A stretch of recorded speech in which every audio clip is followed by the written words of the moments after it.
చేశానా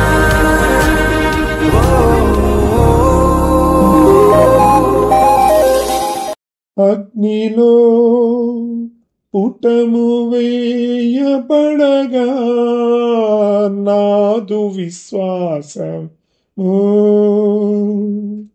శుద్ధ సువర్ణమాయనా నీదు రూపు రూపింపబడగా అగ్నిలో పుటము వేయబడగా నాదు విశ్వాసము శుద్ధ సువర్ణమాయనా నీదు రూపు రూపింపబడు తేజోవాసులా స్వాస్థ్యమందు నన్ను చేర్చుటేని నిత్య సంకల్పమా నన్ను చేర్చుటేని నిత్య సంకల్పమా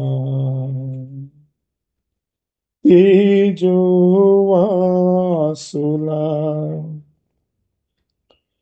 స్వాస్థ్యమందు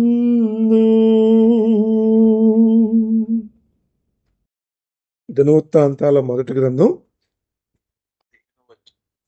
23:25. దావీదును ఇశ్రాయేలు పెద్దలను సహస్రాధిపతులను యెహోవా నిబంధన మందసమును యోబేదెదోము ఇంట్లో నుండి తెచ్చుటకై ఉత్సాహంతో సందర్భం ఏంటంటే ఏం చెప్పాలనుకుంటున్నాను, లోక సంబంధంగా ఆలోచించినప్పుడు కొన్ని సంస్కరణలు పునరుజ్జీవం గురించి కొన్ని సంస్కరణలు చేస్తుంటాయి గవర్నమెంట్స్. సంస్కరణ అంటే ఏంటంటే ఏదన్నా ఒక పరిస్థితిని చక్కబెట్టడం అర్థం. దాన్ని పునరుజ్జీవం కూడా అంటారు, రీఫార్మేషన్. సంస్కరణలు కొన్ని ఉన్నాయి. దురాచారం మాపడం కానీ, వ్యసనాల నుంచి, బానిసల నుంచి, సినిమాలు, షికార్లు, గొంతులు వేయటం, ప్రస్తుత పరిస్థితులు, విగ్రహారాధన, ఇవి నుంచి దేవుడి వైపు నిర్ణయించడం కూడా కొన్ని సంఘ సంస్కరణలు ఉంటాయి. అలాగే చట్టాల్లో కొన్ని సంస్కరణలు ఉంటాయి. దేశ పరిస్థితులకు అనుగుణంగా, ప్రజలకి అనుకూలంగా కొన్ని రాజ్యాంగ సంస్కరణలు చేస్తుంటారు, కొన్ని ఆర్థిక సంస్కరణలు చేస్తుంటారు. ఆర్థిక సంస్కరణ అంటే ఈ మధ్యలో వచ్చిన జిఎస్టీ కానీ, లేకపోతే ఆధార్ కార్డు, ఇటువంటి కొన్ని సంస్కరణలు లోక సంబంధంగా చేస్తూ ఉంటారు. అలాగే భాషా సంస్కరణలు, సాంఘిక సంస్కరణలు, సంఘంలో కొన్ని రూపొందడానికి కొన్ని సంస్కరణలు చేస్తూ వచ్చేవారు లోకంలో. మన మోడీ గారు కూడా చేస్తున్నారు. అలాగే దేవుని విషయంలో, ఆత్మ విషయంలో కూడా కొన్ని సంస్కరణలు మనకి అవసరం. సంస్కరణ అంటే పరిస్థితుల్ని చక్కదిద్దడం, రూపమాపడం, కొన్ని సంస్కరణలు ఉంటాయి. ఇక్కడ దావీదు గారు చేస్తున్న సంస్కరణ ఏంటంటే పునరుజ్జీవం అంటే ప్రజల్లో ఒక ఉత్సాహాన్ని నింపడం. దేవుని మందిరం, దేవుని మందసం పట్టబడింది, దాన్ని ఎలాగైనా సరే మన మందిరాన్ని తీసుకురావాలి, ఆయన మన మధ్య ఉండాలి, ఆయన మన మధ్య ఉండాలి తప్ప అన్ని జన్మ మధ్య ఉండటం ఏంటి అని దావీదు ఒక సంస్కరణ తీసుకొచ్చాడు. దాని ఏమంటారంటే రీఫార్మేషన్ లేదా పునరుజ్జీవం అంటారు. ఇశ్రాయేలు పెద్దలను సహస్రాధిపతులను యెహోవా నిబంధన మందసము ఎక్కడ తెచ్చారంట? ఓబేదెదోము ఇంట్లో నుండి తెచ్చుటకే ఉత్సాహం చూపారంట. ఏంటి ఉత్సాహం? ఎలా వచ్చింది వీళ్ళకి ఉత్సాహం అంటే దావీదు వారిని ఆ విధంగా తీర్చాడు. ఇశ్రాయేలు అందరూ ఆర్భాటం చేయొచ్చు, కొమ్ములు బోర్లు ఊదుచు, తాళం పట్టుకుని, స్వరమండలు సితార్లు వాయించు యెహోవా నిబంధన మందసం నుంచి తీసుకొచ్చారు. దీనంటారు పునరుజ్జీవం. ఈ మధ్య సంఘాలు జీవాలు లేవు. దేవుని నామం కన్నా వారు సొంతమైన వెతుకుతున్నారు. దేవుని వైపు నడవలసిన ప్రజలు విశ్వాసుల్ని తప్పుతో పట్టిస్తున్నారు. అయితే దావీదు అంటారు ఇక్కడ, దేవుని మందరం తీసుకుంటారు రండి అన్నప్పుడు ఏం చేశారంట? ఉత్సాహం చెల్లారు. అంటే ఒక జీవాన్ని, పునరుజ్జీవాన్ని ఆ రోజున ఇశ్రాయేలు మధ్య దావీదు తీసుకొచ్చాడు. తీసుకొస్తూ ఒక పాట కూడా వాళ్ళు పాడారంట. కింద ఉంటుందా 16 ఆరోగ్యులు. దేవుని మందసమును ఇతడు బోర్లు ఊదువారు యెహోవాని స్తుతి చేయి విచారణ ఏర్పరిచి దావీదు ఆసాపు చేతికి, వారి బంధువుల చేతికి దాన్ని అప్పగించను. ఆ స్తుతి విధి వినగా యెహోవాకు కృతజ్ఞతాస్తులు చెల్లించిరి, ఆయన నామమున ప్రకటించడి, ఆయన కార్యములను జనంలో తెలియజేయడి, ఆయన గూర్చి పాడమని చెప్తున్నాడు. మరి వాక్యాలు వింటున్నాం, మరి ఎలా ఉన్నా మనకు అర్థం అవట్లేదు కానీ ఆయన నామం కన్నా ఆ పాస్టర్ నామం వేరొక నామం ఎక్కువగా ప్రకటించబడుతుంది. దావీదు అంటారు, యెహోవాకు కృతజ్ఞతాస్తుతులు చెల్లించండి, ఆయన నామాన్ని ప్రకటించేయండి, ఇది జీవం అంటే. ఇలాగే కొన్ని పునరుజ్జీవాలు తీసుకొచ్చిన కొన్ని భక్తులు చూస్తే ఇంకా మనం ఆలోచించినట్లయితే సొలొమోను గారు తండ్రి ఏమో మందసాన్ని తీసుకొచ్చాడు, సొలొమోను కొడుకేమో దేవుని మందిరాన్ని నింపాడు. తన తండ్రి సంపూర్చినట్టు ఉపకరణాలను కూర్చుకుని దేవునికి ఒక మందిరాన్ని కట్టించాడు. తండ్రి పని వేరు, కుమారుడు పని వేరు. సొలొమోను నిర్మించిన దేవాలయం చూస్తే అది బంగారు దేవాలయం మనకు తెలుసు.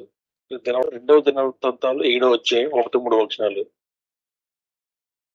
1-3 సొలొమోను తాను చేయు ప్రార్థనను ముగించినప్పుడు అగ్ని ఆకాశం నుండి దిగి దహన బలులను ఇతరమైన బలులను దహించెను. యెహోవా తేజస్సు మందిరం నిండుందున యాజకులు అందులో ప్రవేశించారు.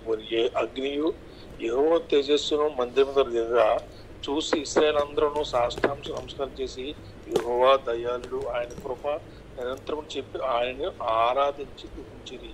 ఇక్కడ తండ్రి చేసిన పడే కొడుకు, తండ్రి చేసిన ఆ వాగ్దానం ఒక మందిరం కావాలని కోరుకున్నాడు దావీదు. అదే సొలొమోను చేశాడు. ఆ మందిరం యొక్క ప్రతిష్ఠ రోజున తేజస్సుతో నిలబడిపోయింది ఆ మందిరం. అప్పుడు ప్రజలందరూ సాష్టాంగ నమస్కారం చేసి యెహోవా దయాళుడు, ఆయన కృప నిరంతరం చెప్పి ఆయనను స్తుతించరు. మరలా ఆ ఉద్యోగాన్ని సొలొమోను తీసుకొచ్చుడుగా మనం చూస్తాం.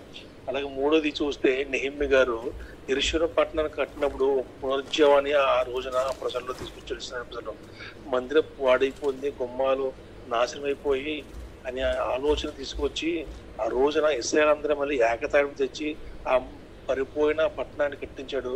ఆ రోజు మనం చూస్తే 11 అయితే ఆ రోజు కలిగిన ఉజ్జీవం వారు దేవుని స్థుతించారు. ఈ నెహెమ్యా గ్రంథం 12వ అధ్యాయం చూస్తే ఒక మాట చూసి ముందుకు మొదలు 43 వాక్యం. దేవుడు తమకు మహానందం కలిగజేసిన ఆ దినమున వారు గొప్ప బలులు అర్పించి సంతోషించరు, వారి భార్య పిల్లలను కూడా సంతోషించారు. అందువల్ల యెరూషలేములో పుట్టిన ఆనంద ధ్వని బహు దూరముగా వినపడ్డది. చూసారా ఎంత ఆనందం కూడా రోజున.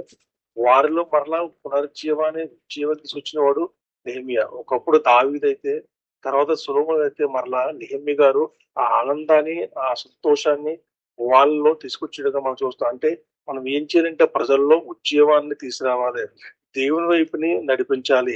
ఒక సంస్కరణ అనేది చాలా ఇంపార్టెంట్. సంఘానికి సంస్కరణలు చాలా ఇంపార్టెంట్. అలాగే కొత్త నిబంధనలోకి వెళ్తే ఫిలిప్పు గారు సువార్త ప్రకటిస్తూ సమరయ పట్టణానికి వచ్చాడు. దేవునికి రాజ్యం చూసి పూజించడానికి సమరయ పట్టణంలో వచ్చినప్పుడు ఆ పట్టణంలో గొప్ప పునరుజ్జీవం ప్రారంభమైంది. అపోస్తల కార్యం 8వ అధ్యాయం 5వ వాక్యం నుంచి 12వ వాక్యం చదువుకుందాం. ఇప్పుడు ఫిలిప్పు సమరయ పట్టణం వరకు వెళ్ళి క్రీస్తును వారికి ప్రకటించు ఉండెను.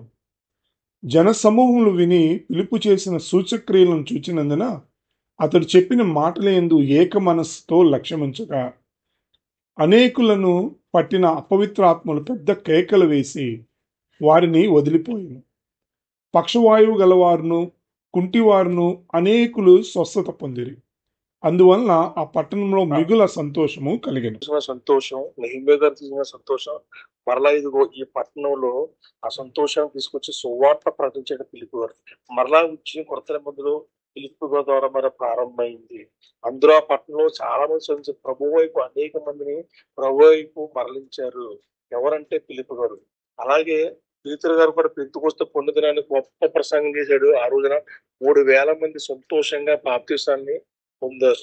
లొద్దాలో 8 ఏళ్ల నుండి పక్షాగల వారితో బాధపడుతున్న ఒక ఐఏఎస్ వర్తమంతా ఆ లొద్దా పట్ల ఒక ఉజ్జీవం వచ్చింది. అపోస్తలుడైన పౌలు కూడా సువార్త ప్రకటించుకుంటూ వస్తూ 3వ పర్యటనలో ఆయన ఎఫెసు పట్టణం సందర్శించినప్పుడు ఆ పట్టణంలో గొప్ప పునరుజ్జీవం జరిగింది, ప్రారంభమైంది. ఎప్పుడంటే అపోస్తల కార్యం 19వ అధ్యాయం 11వ వాక్యం. అతని శరీరము తగిలిన చేతి కొట్లని నడికట్లని రోజులు తెచ్చినప్పుడు రోగులు వారిని విడిచాను, దయ్యం కూడా వదిలిపోయాను. అప్పుడు దేశంచారును మాతృను కొందరు యూదులు ప్రభువులు ప్రకటించి యేసుతోడు మిమ్మల్ని ఉచ్చాటం చేయించున్నామని వాడు చెప్పినప్పుడు దయ్యములు పట్టిన వారు ప్రభువుని యేసునామమున వచ్చినట్టు పొందిరి. రుదురైన స్కెవయు ఒక ప్రధాన కుమారుని ఎరుగును అలాగే చేయవచ్చు. అందుకు ఆ దయ్యము నేను యేసు ఎరుగుదును, పౌలును కూడా ఎరుగుదును. కానీ మీరెవరైనా అడుగా ఆ దయ్యం పట్టినవాడు ఇది వారి మీద వాడుకొని ఇతరుల్లో లొంగ తీసుకెళ్ళిన. అందుచేత వారు దిగంబరులో గాయం తగిలి ఆయన పారిపోయి ఆ సంగతి ఎఫెసులో కాపురమున్న సమస్తమైన యూదులకును గ్రీస్తును తెలియవచ్చినప్పుడు వారందరికీ భయం కలిగిన కనుక ప్రభువుని యేసు నామమున ఘనపరచబడును. విశ్వసించిన వారు అనేకులు వచ్చి తాము చేసిన వాటిని తెలిసి చెప్పుకున్నది. మరియు మాంత్రిక విద్య అభ్యసించిన వారు అనేకులు తమ పుస్తకం తెచ్చి అందరినీ ఎదుట వాటిని కాల్చివేసిరి. వారు లెక్క చూడగా వాటి 50,000 వెండి రూపాయలైన.